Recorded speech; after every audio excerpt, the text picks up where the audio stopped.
कभी बंगाल का हिस्सा, फिर बिहार का हिस्सा, और उसके बाद जाकर मिली अपनी एक अलग पहचान। ये कहानी है झारखंड के बनने की, लेकिन इस एक लाइन के पीछे करीब करीब एक सदी का, 90 साल लंबा संघर्ष छिपा है। तो आखिर क्या हुआ था इन सालों में? कौन थे वो लोग, कौन सी थी वो पार्टियां, और वो कौन से अहम मोड़ आए जिन्होंने भारत के नक्शे पर इस नए राज्य को जन्म दिया? चलिए इस पूरे सफर को शुरू से समझते हैं। हमारा आज का विषय है झारखंड निर्माण आंदोलन।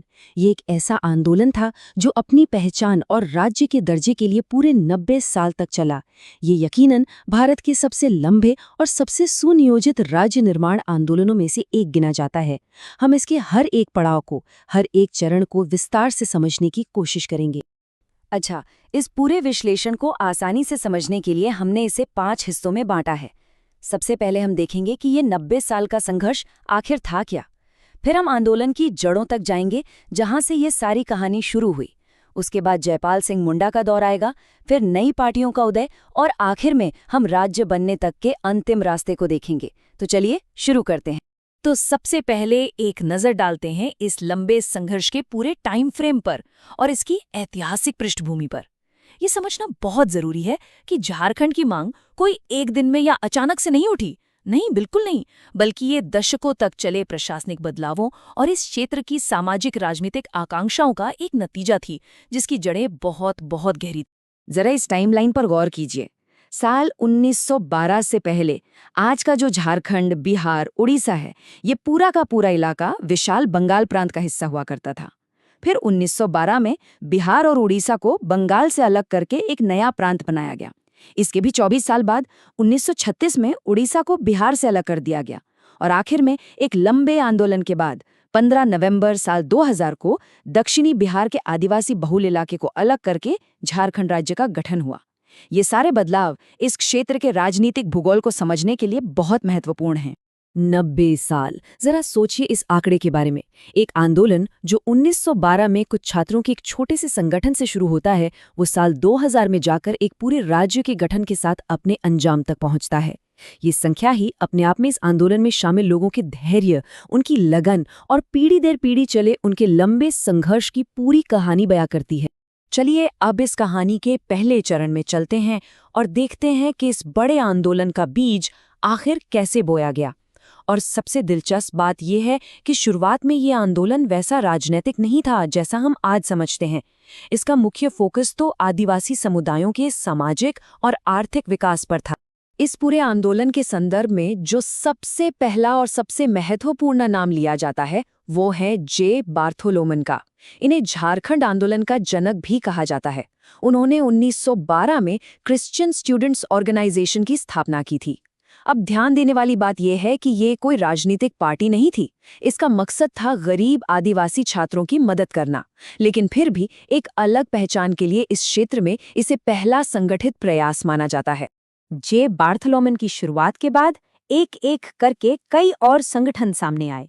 1915 में बना छोटा नागपुर उन्नति समाज, और ये वो पहला संगठन था जिसने साइमन कमीशन के सामने एक अलग प्रशासनिक इकाई की मांग रखी थी। फिर 1930 में आई किसान सभा, जिसका फोकस किसानों को जमींदारों के शोषण से बचाने पर था। 1933 में छोटा नागपुर कैथोलिक सभा बनी।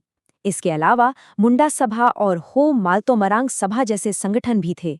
भले ही इन सबके मुद्दे अलग अलग थे, लेकिन इन सभी ने मिलकर एक साझा आदिवासी चेतना और पहचान बनाने का जो काम किया, वो आगे चलकर आंदोलन की नींव बना। अब हम आते हैं दूसरे और शायद सबसे महत्वपूर्ण चरण पर।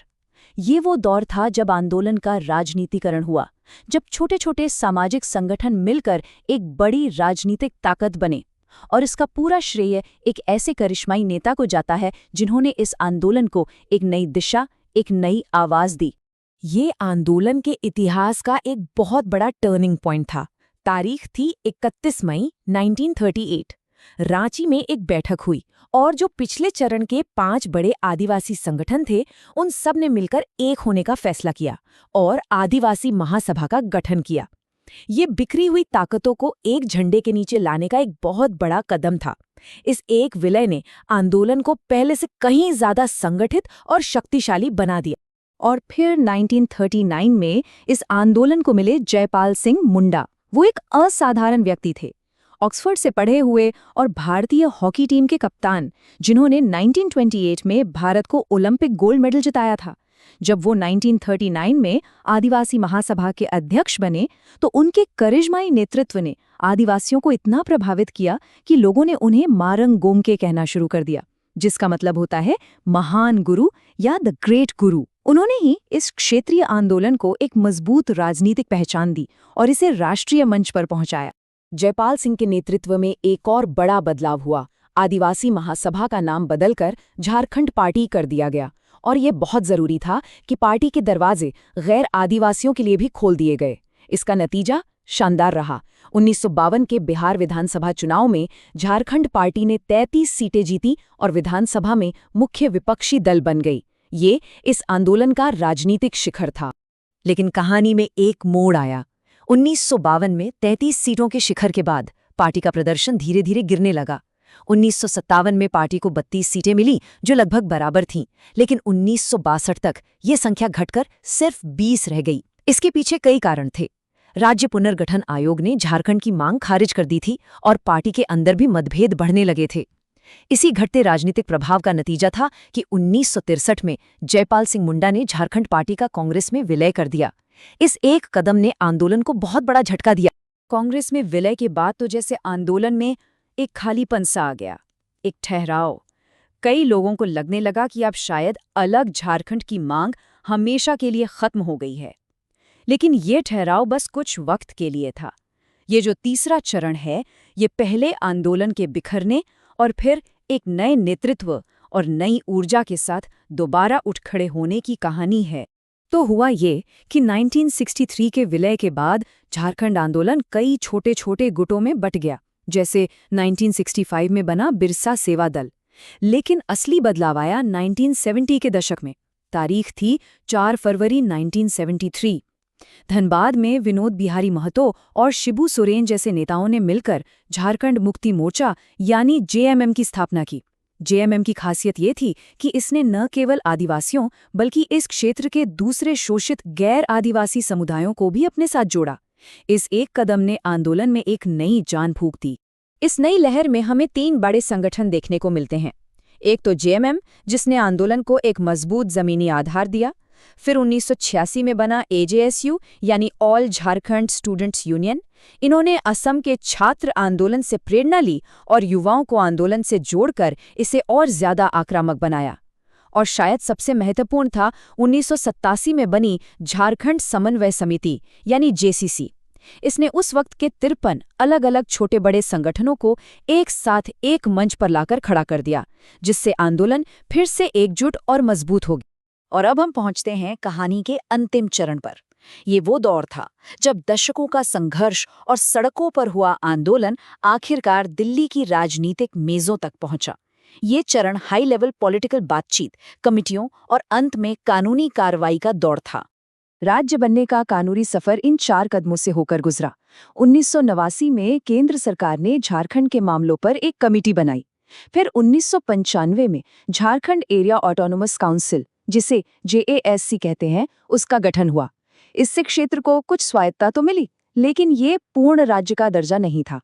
असली बड़ा मोड़ आया 1997 में, जब बिहार विधानसभा ने राजनीतिक दबाव के चलते आखिरकार अलग झारखंड राज्य बनाने का प्रस्ताव पास कर दिया।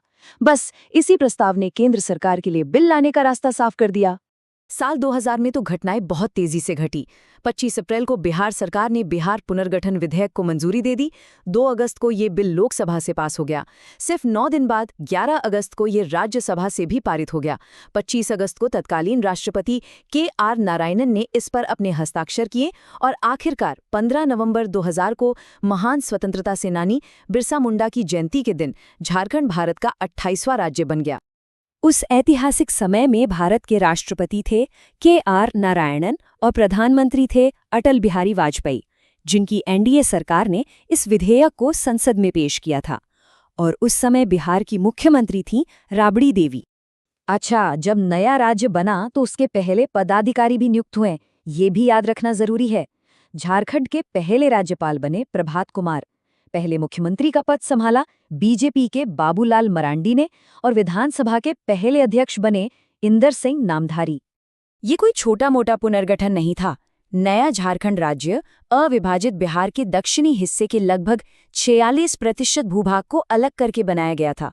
मतलब ये सिर्फ एक नए राज्य का जन्म नहीं था, बल्कि एक बहुत बड़े राज्य का एक महत्वपूर्ण भौगोलिक पुनर्गठन भी था। तो इस तरह हमने झारखंड निर्माण के 90 साल के लंबे और उतार चढ़ाव से भरे सफर को देखा। लेकिन ये पूरी कहानी हमें एक बहुत ही महत्वपूर्ण सवाल पर लाकर छोड़ देती है।